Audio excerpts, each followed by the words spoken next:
Hello everyone, welcome back to my channel Daylight. So in this video we want to discuss about the 7 constituents of human body. So we all know how birth happens and we all know how the body is formed. But do you know how the 7 constituents are created in a body? Because we don't get everything from our mother. There are certain things that we receive from our father and certain things we receive from our mother. So that is what we're going to discuss in this video. So you basically get 3 things from your father and 4 things from your mother, and everything put together combined, the 7 constituents are formed in a body. Now let us see what those 7 things are one by one. So first let's see about men. In man, ether, nature and soul joins together to form the generative fluid, that's nothing but the semen, okay, with the characteristics of knowledge, dynamic force and seeding. So here when I say the term nature, it means prakriti, okay. In Sanskrit it's called prakriti. So prakriti means basically natural energy. It is also called unmanifested cosmic energy. So basically it is energy.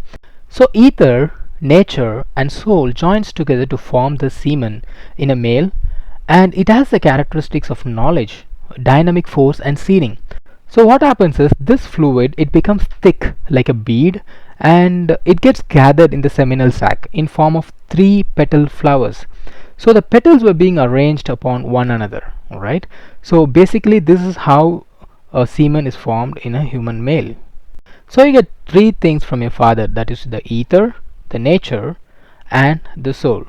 Now let's go to women, okay. So in women, earth, water, fire and air, that is the sun, the moon, the fire and the spirit. Spirit is nothing but it's the Vayu. It's called Yaman, okay. They join together to form ovary and its secretions. So you get 4 things from your mother, that is the earth, the water, the fire and the air. So what happens is when all these 7 join together, they form the 7 constituents of the human body.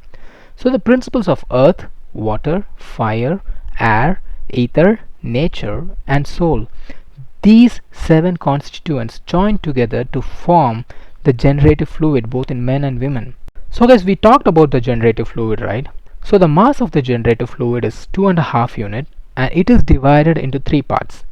So one part of it is poison, and the second part is nothing but it's the ordinary type, and the third part, the half we said, right, the 2.5, that half is the elixir. And it's the same for female generative fluid as well. It is also said that in female, the right side of the ovic sac, it contains a cluster of 3 beads, and on the left side there are like 4 beads. So at the time of conception, if the sperm enters the right side, the result is a male child. If the sperm enters the left side, then the result is a female child. So friends, now you know how the 7 constituents are formed. So all these information are stored in a culture in form of spiritual teachings. Just because they are tagged under the name spiritual, we people do not bother to learn them. Okay, what happens? Either the information is lost, the knowledge is lost, or it goes to the Western countries and it comes back to us in form of some research, and then they get a patent out of it or they get a copyright out of it. So guys, if you think the video is informative, kindly do share it with your friends and family members, and also support us by subscribing to our channel, because there are a lot more interesting videos about to come, and I will meet you again in another interesting video. Until then, take care. Bye.